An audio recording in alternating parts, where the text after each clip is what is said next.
तो इस वक्त मौजूदगी प्रधानमंत्री की कीव में है और ये दौरा कितना महत्वपूर्ण होने वाला है यूक्रेन के लिए भी और भारत के लिए भी, ये समझने के लिए हम सीधे रुख करते हैं। राहुल हमारे साथ जुड़ गए हैं। राहुल, आज प्रधानमंत्री कीव पहुंच गए हैं और 7 घंटे तकरीबन वो यूक्रेन में बिताने वाले हैं। किस तरह का उनका ये दौरा रहने वाला है, यूक्रेन और भारत के लिहाज से कितना इम्पोर्टेंट?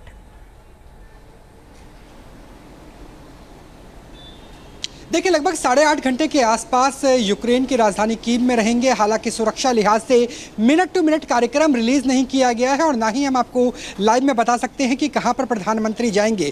लेकिन आज झंडा दिवस है, क्योंकि आज 23 तारीख है और कल यानी 24 घंटे के बाद स्वतंत्रता दिवस होने वाला है यूक्रेन का। लिहाजा उनके राष्ट्रीय कार्यक्रम होंगे। जहां पर रूस की वजह से नुकसान हुआ है, हो सकता है उन परिवार वालों से मुलाकात करें। जो रूस से हथियार बरामद हुए हैं उन्हें शोकेश किया जा सकता है। जेलेंस्की और प्रधानमंत्री नरेंद्र मोदी की अलग से लंबी बैठक भी चल सकती है, जिसमें जेलेंस्की की तरफ से काफ़ी ज़्यादा मांगे आ सकती है। ये कहा जा सकता है कि जो पुनर्निर्माण का कार्य है उसमें कुछ एड दी जा सकती है, लॉन्ग टर्म लोन दिया जा सकता है, क्रेडिट लाइन दी जा सकती है भारत की तरफ से। अगर वो संभव नहीं है तो क्या फिर मानवीय सहायता, जिसमें फार्मेसी की बात करें, दवाइयों की बात करें, वो दी जा सकती है। वो संभव है क्या? तीसरा ये कि प्रधानमंत्री की इस बैठक से पहले ही विदेश मंत्रालय के चैनल्स ने स्पष्ट कर दिया है कि भारत वार्ता नहीं कराएगा, यानी शांति समझौते के लिए दोनों को साथ नहीं लेकर आएगा, लेकिन दोनों के बीच में संपर्क स्थापित कर सकता है। तो क्या एक हॉटलाइन स्थापित हो सकती है?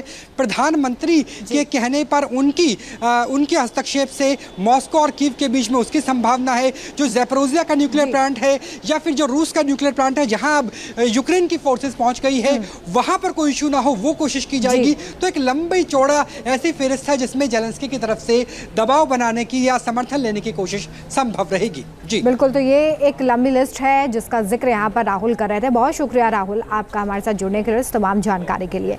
तो इस वक्त मौजूदगी प्रधानमंत्री की कीव में है और ये दौरा कितना महत्वपूर्ण होने वाला है यूक्रेन के लिए भी और भारत के लिए भी, ये समझने के लिए हम सीधे रुख करते हैं। राहुल हमारे साथ जुड़ गए हैं। राहुल, आज प्रधानमंत्री कीव पहुंच गए हैं और 7 घंटे तकरीबन वो यूक्रेन में बिताने वाले हैं। किस तरह का उनका ये दौरा रहने वाला है, यूक्रेन और भारत के लिहाज से कितना इम्पोर्टेंट?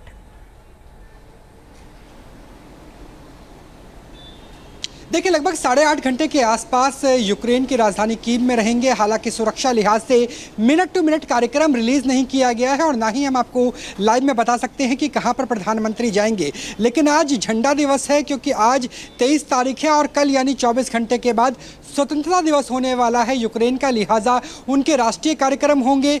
जहां पर रूस की वजह से नुकसान हुआ है, हो सकता है उन परिवार वालों से मुलाकात करें। जो रूस से हथियार बरामद हुए हैं उन्हें शोकेश किया जा सकता है।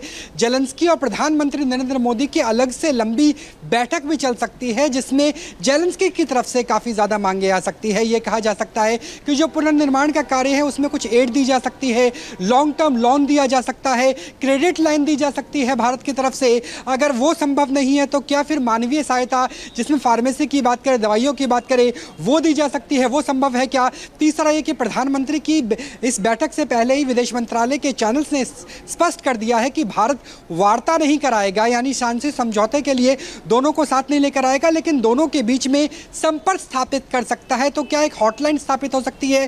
प्रधानमंत्री के कहने पर उनके हस्तक्षेप से मॉस्को और कीव के बीच में उसकी संभावना है। जो ज़ैपोरिज़िया का न्यूक्लियर प्लांट है या फिर जो रूस का न्यूक्लियर प्लांट है, जहां अब यूक्रेन की फोर्सेस पहुंच गई है, वहां पर कोई इशू ना हो, वो कोशिश की जाएगी। तो एक लंबी चौड़ा ऐसी फेरिस्त है जिसमें जेलेंस्की की तरफ से दबाव बनाने की या समर्थन लेने की कोशिश संभव रहेगी। जी बिल्कुल, तो ये एक लंबी लिस्ट है जिसका जिक्र यहाँ पर राहुल कर रहे थे। बहुत शुक्रिया राहुल आपका हमारे साथ जुड़ने के लिए, इस तमाम जानकारी के लिए।